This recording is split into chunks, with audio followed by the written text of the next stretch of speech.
Welcome to the Murder in 20 podcast, where I, Bobby Stevens, am your host with a new episode every Wednesday.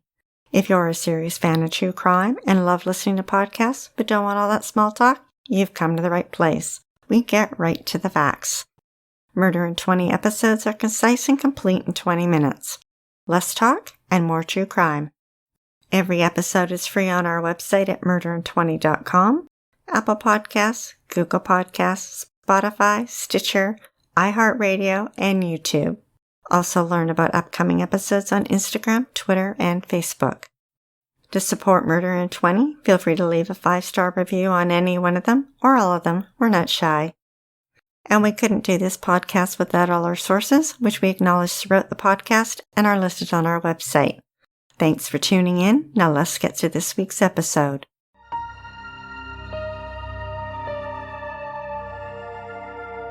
Back in 1954, in a sleepy little countryside in Springfield Township in Pennsylvania, Ed Fonder and his wife Alice fell in love with a one-room cabin sitting on 12 acres.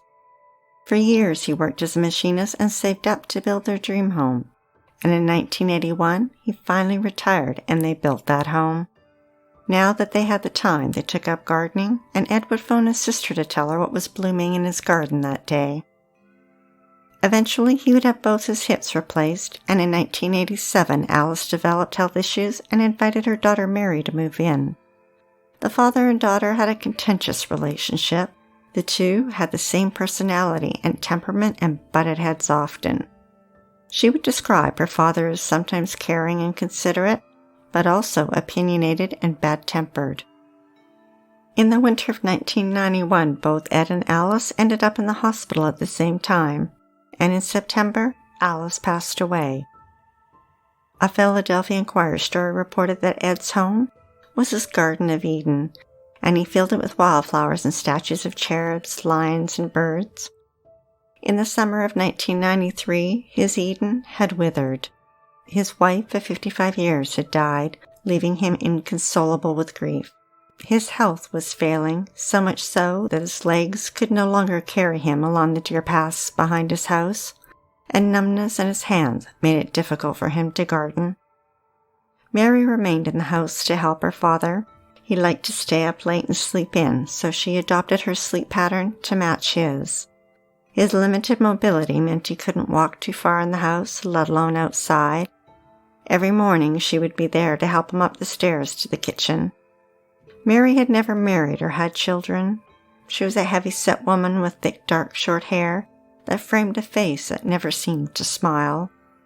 She had her own health issues with diabetes, high blood pressure, and had had a knee replacement surgery. It was August 15th, 1993, a scorching hot Sunday, when two of Ed's elderly cousins paid him a visit. They'd only been there about 90 minutes when Mary and Ed got into a big argument. It made everyone feel uncomfortable, and they cut their visit short. Mary would later tell the Morning Call News that they had upset her father with their negative views of the world and their criticism of the way she was taking care of him, and that it was unforgivable and it blew our family apart. Then, for the next 2 weeks, he threw angry looks her way, spit out spiteful comments, and then gave her the silent treatment.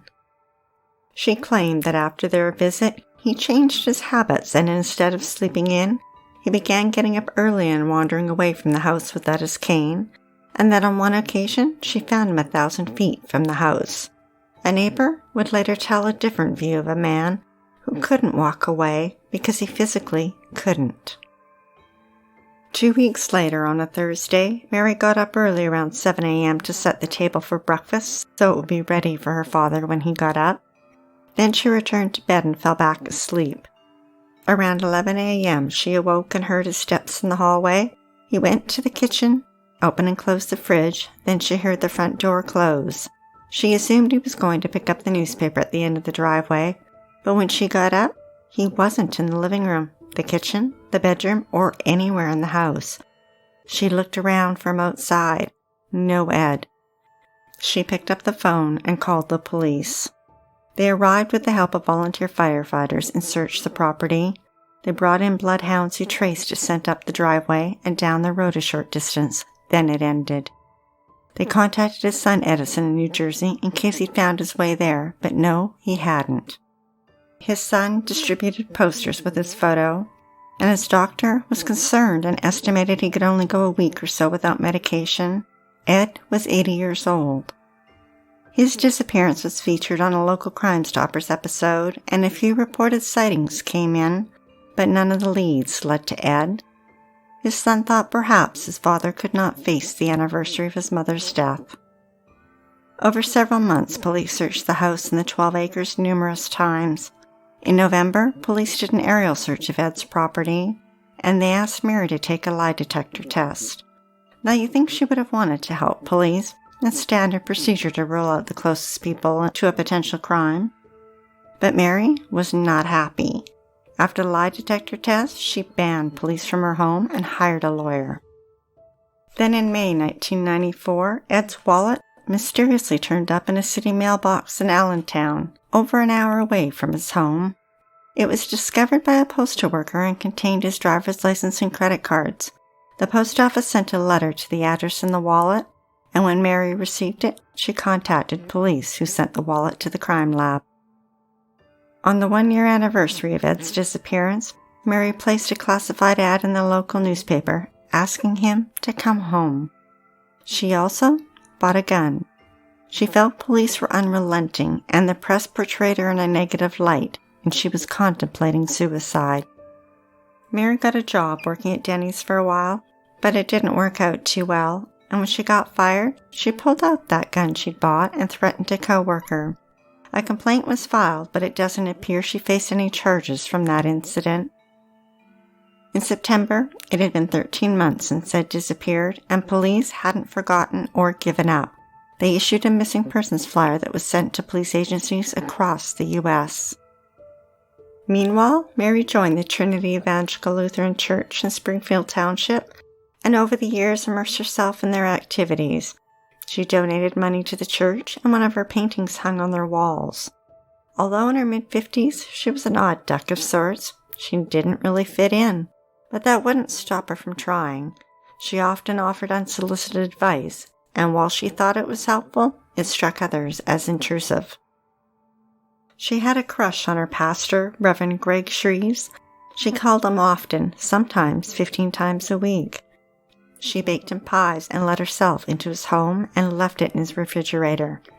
It creeped him out, and he threw him out and did his best to distance himself and discourage her. He stopped taking her calls, but then she'd leave long, rambling messages that didn't make a lot of sense. Then, in 2006, Mary took her infatuation a little too far, when she implied there was something between them. The statement made the Reverend extremely uncomfortable, and he thought it was inappropriate, so he suggested she find another church to worship in. But she didn't. Then a new member joined the church. The congregation welcomed Rhonda Smith with open arms. On Sunday, January 13, 2008, she shared her story with them. As she stood before them in the sanctuary, she told of how in her early 20s she had been working towards a teaching degree when she suffered a breakdown and was hospitalized. She was then diagnosed with bipolar disorder. Now, at 42, she was grateful she'd found new friends and a spiritual home. Rhonda took medication, but her symptoms often made it difficult for her to hold down a job, but that didn't stop her from being upbeat and hopeful.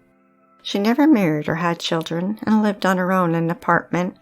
She remained close with her family and wrote letters to her parents and sent them greeting cards for every occasion and holiday. Her older brother was serving in the military in Afghanistan, and at church she'd found a new friend and fellow member Judy Zellner. The two women bonded, and she knew she could reach out and talk to Judy any time, even if it was 3 a.m, and they talked often, almost daily. Judy enjoyed Rhonda's sense of humor and her strength. Outwardly, Mary pretended to like Rhonda. They both sang in the choir and attended church functions together, but inside, she was seething. Rhonda quickly fit in with everyone and was well liked, but as hard as she tried, Mary just didn't fit in. She'd heard a party was being planned for Rhonda's birthday, but she hadn't been invited. Interesting thing is, no one knows where she got that idea. There wasn't a birthday party. Mary discovered that Rhonda had been asked to serve as receptionist at the church while the Reverend was attending a 3-day retreat in a nearby town.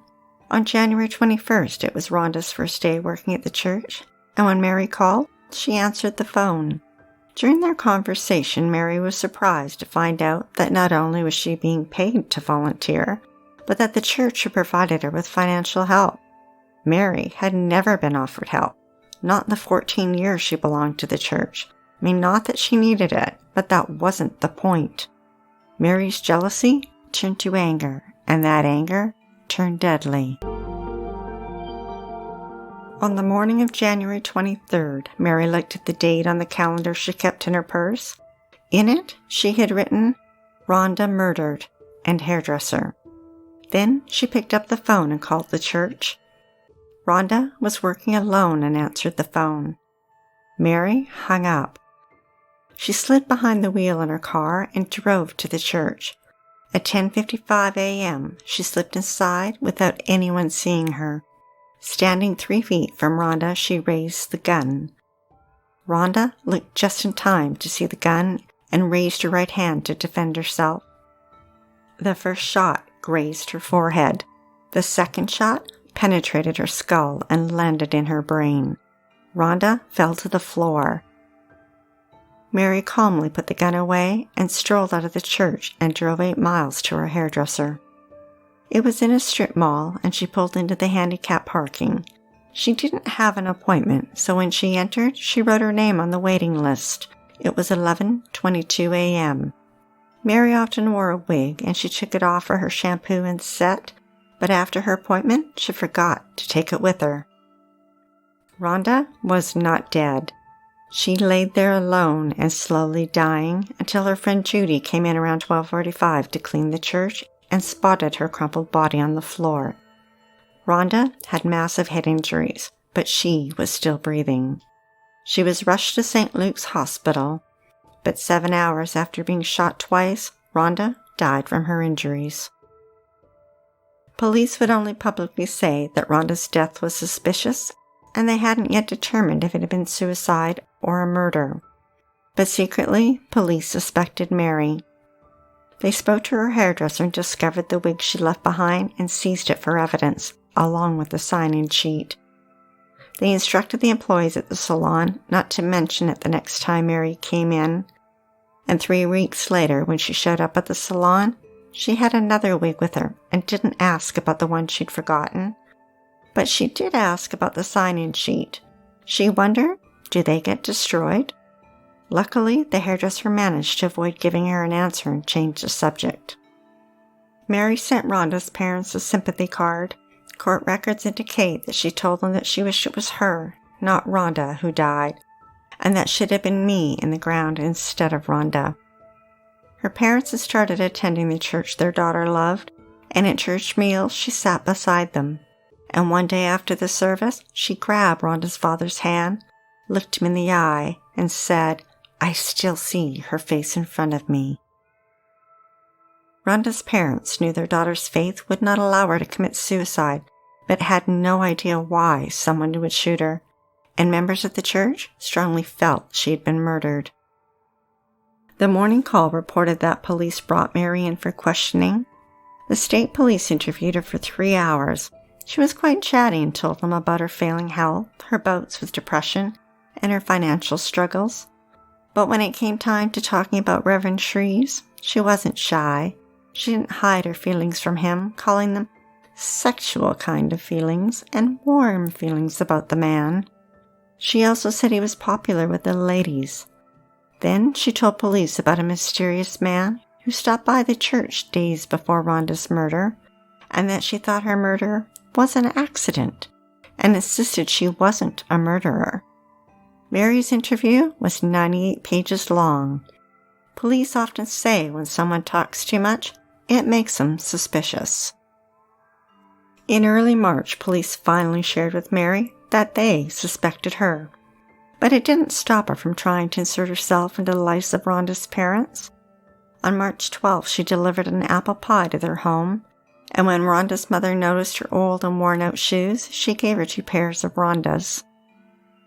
On Wednesday, March 26, police seized Mary's car and had her Ford Escort towed. Forensic testing found gunshot residue on the armrest on the driver's door, the driver's seat, and on the turn signal knob. 2 days later, Mary borrowed her brother Ed's Honda Civic and drove it 33 miles before returning it. A week later, when Ed got into his car, the sun was shining and he noticed it bouncing off a piece of metal. It appeared to be a bullet fragment.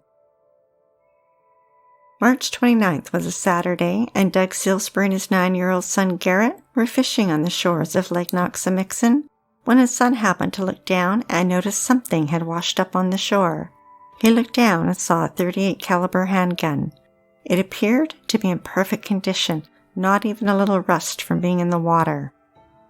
His father picked it up and noticed it still had 2 live rounds and 3 spent shells. He emptied the bullets into the water and took out the casings and went home. Doug then called the police, and when they went to where the gun had been found, in the lake they discovered a box of matching bullets from 1992. The next day, forensic testing revealed that the bullet that killed Rhonda came from that gun in the lake. Police obtained records that the murder weapon was purchased by Mary and was also registered to her. She told police she had bought the gun because she planned on committing suicide, and that she only fired it once and was shocked how loud it was. Years ago, on the day she planned to shoot herself, 2 missionaries stopped by and visited with her, and after they left, she changed her mind. And the next day, she drove to a bridge near Noxamixon State Park and threw the gun off a bridge. Police finally had the evidence they needed, and on April 1st, they arrested Mary. Just hours earlier, she sat with church members at a monthly gathering at the church. They had no idea what was about to happen. Court records indicate that when Mary was brought to the police station to be fingerprinted, she was quite chatty again. She told an officer that, "I feel horrible somebody used my gun. It don't look good for me." She went on to say that she'd thrown the gun away 14 years ago and claimed, "I would not hurt that woman. I would not kill that Rhonda." Mary was 65 years old and charged with first-degree murder and possession of a weapon. She pled not guilty. After her arrest, police publicly announced that Rhonda's death was now a murder.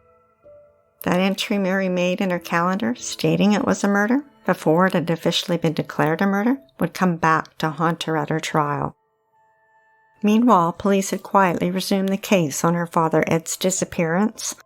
The district attorney's office called the Pension Benefit Guarantee Corporation to inquire about Ed's pension.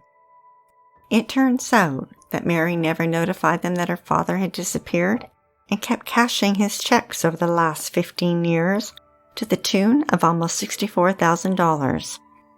Over the years, she had power of attorney and contacted the pension company to change his bank account number, but failed to mention he'd been missing for years. And now, the pension company wanted their money back. They stopped making payments in June, and a month later filed a lawsuit against her. Mary had spent about half the money and had just under $32,000 left in a joint bank account. A federal judge froze that account, and a few weeks later, the pension company agreed to hold off on their lawsuit until after Mary's murder trial. By mid-October, a jury of 4 women and 8 men were selected.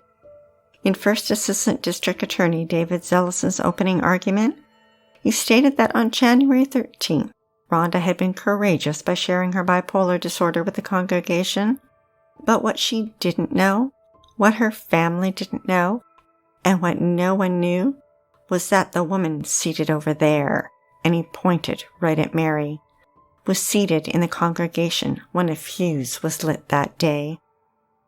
The following day, it was the defense lawyer's turn to speak. The Philadelphia Inquirer reported that he said Mary was different. She chatters nonstop. Disjointed thoughts randomly roll off her tongue. She's like the aunt you don't want to sit next to at Thanksgiving. But that she was wrongfully accused of a crime she didn't commit. And he pointed out that police hadn't looked at all the potential suspects because Rhonda had recently dated a married man. He went on to poke holes in their timeline, saying she couldn't possibly have killed Rhonda at 10:55 and made it to her hair appointment by 11:22, because she drove like molasses. He said Mary is one of those people you hate to drive behind. Now remember that piece of metal her brother found in his car after Mary borrowed it? Forensic testing confirmed it was a bullet fragment, and ballistic tests matched it to Mary's gun. Mary's defense lawyer tried to discredit the investigation, claiming that the crime scene wasn't preserved and that the gun hadn't been tested for fingerprints, and that other people knew she had thrown the gun into the lake. But interestingly, he didn't call any of those witnesses to the stand. On Thursday, October 30th, as ghosts and goblins were preparing for Halloween, and after 9 long days of testimony, the jury was in deliberations. After 6 hours, they announced they had found Mary guilty of first-degree murder. At age 66, she became the oldest woman convicted of murder in the county. In early December, she was sentenced to life in prison, in addition to 2.5 to 5 years for possession of a weapon. She is not eligible for parole.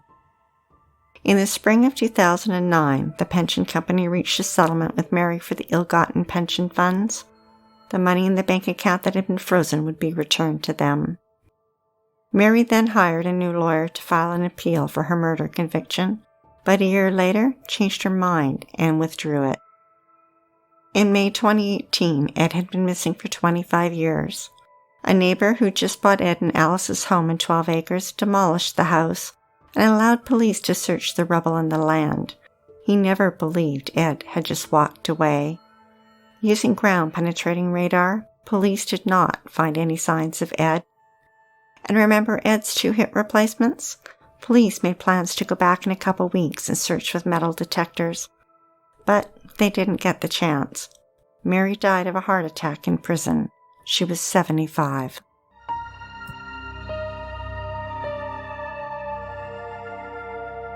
Thanks for listening to Murder in 20 with less talk and more true crime. Be sure to tune in next Wednesday for the episode of Christy Marak. On the Sunday before Christmas, the elementary school teacher wrapped 40 presents for her students. The next morning, she was brutally murdered.